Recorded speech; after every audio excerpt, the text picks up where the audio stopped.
Hello guys, ही noodles type boil केलेली शेवई आहे. आता मी कढई ठेवली, शेंगदाणे टाकले.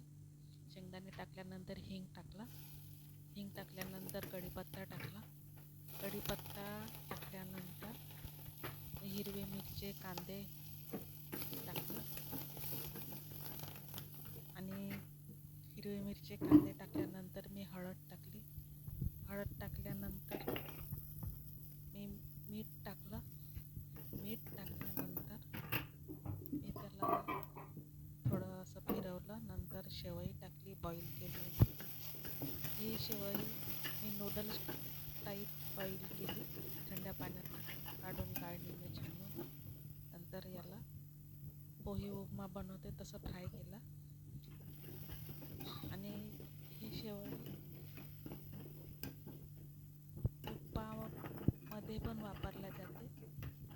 आम्ही वापरतो घरगुती पद्धतीने. ही विदर्भामध्ये घरी बनवल्या जाते.